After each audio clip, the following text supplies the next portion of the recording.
एक तरफ सर्दियां उरूज पर तो दूसरी तरफ सियासी सरगर्मियों में दिन ब दिन इजाफा। ऐसे में शहजाद कोट की शहरी हुक्मरानों के रामो करम पर गैस बिजली तरक्याती काम दूर दूर तक नज़रों से ओझल, मगर इलेक्शन की तस्वीरी तैयारियां जारी और सारी। जबकि दूसरी जानिब शहरी भी इलेक्शनी मुहिम की बाइकाट के लिए जहनी तौर पर तैयार होते हुए नज़र आ रहे हैं। असां सां हिननि काई बि हमदर्दी कोन कई आहे हिनमहिल ताईं। पए असांखे ज़ुल्मनि में उछलायो अथनि।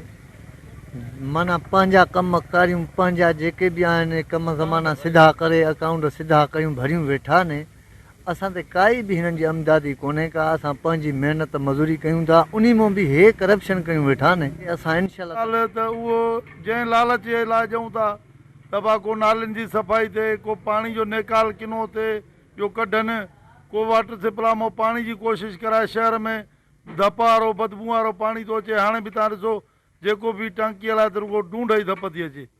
असां इहा चवंदा आहियूं त बाबा जंहिंखे बि ॾियूं हिकिड़े खे जो असां वॾो कयूं था त घटि में रुगो असांजे करे उथे त सही न।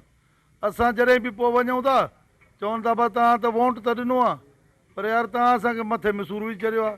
असां वञूं था कम थियनि नथा, अबा कम नथा थियनि त पोइ वोट वारे टाइम बि त उहो ई चवंदा कयूं न।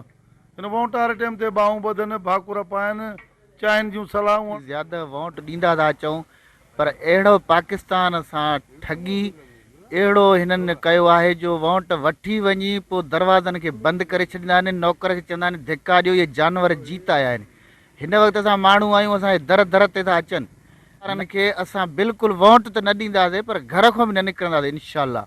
शहजाद कोट के शहरियों का वशनु से बात करते हुए मजीद कहना था कि हमें हुक्मरानों ने कुछ भी नहीं दिया है सवाए मायूसी के, तो अब आने वाले इलेक्शन में वो वोट मांगने किस मुंह से हमारे पास आएंगे। कैमरा टीम के साथ गुलाम अली ब्रावई, वश टीवी, शहजाद कोट।